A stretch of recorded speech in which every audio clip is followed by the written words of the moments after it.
pakiramdam nyo na finally parang hinain nyo na ito after lumabas noong January 1 ang malicious teaser umano ng pelikula na mentioning your name? Kasi marami nagtatanong sa akin kung anong reaction ko. Isa ka na doon. A lot of people have been asking me, what's your reaction? Ito na po yun. This is my reaction.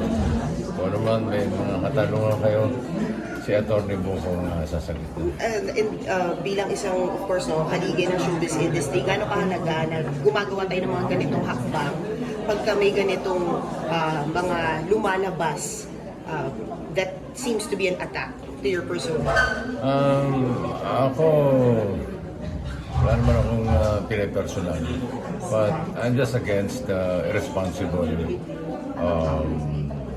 people, lalo na sa social media. Kaya nga ako, hindi ako sumasagot in any social media o sa television o sa ano. I think this is the right venue to answer para sumagot sa lahat ng issue. And Pauline, how are you supporting Bossing all through? Oh, all the way. All the way. No questions asked. We saw na hindi mo binubura yung mga screenshot, no? Yung mga comments sa yung accounts. Yeah, so we have evidence of everything. Napakahalaga rin. Of course. How are you right now? We're okay. We're okay. We're just praying, and of course we trust naman the justice system in the Philippines. Laban lang, bossing, no? Thank you po. Apology from Daryl Yapo or anyone from the Philippines. Sa ngayon, Public apology. ginawa lang namin ng nararapat.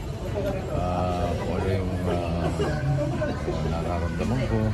Ito na po yun. Nakalagay na po, nakasulat na po lahat sa papel. Napirmahan ko na. Nakapag-oath taken na ako sa fiscal. Kung ano man ang mangyayari susunod, yun po ang aabangan na. Bossing, may damages na pera. Okay po na naman. Si Atty. De la Cruz ang Bossing message na lang sa family. Apa. Family ni nyo. Pepsi Paloma. Ay. Meron po ba? wala muna. No comment tayo. Sa family niyo na po. Sa family ko, salamat. Araw-araw ko naman silang nakakausap. Thank you sa support at huwag silang maglala. Kaya-kaya ko itong laban na. Sir, ano panawagan nyo na lang for justice? Ano pong gusto nyo maging outcome? Kahinat na nito. Atty. De la Cruz, sabi, say that. Thank you po. Thank you. Salamat po.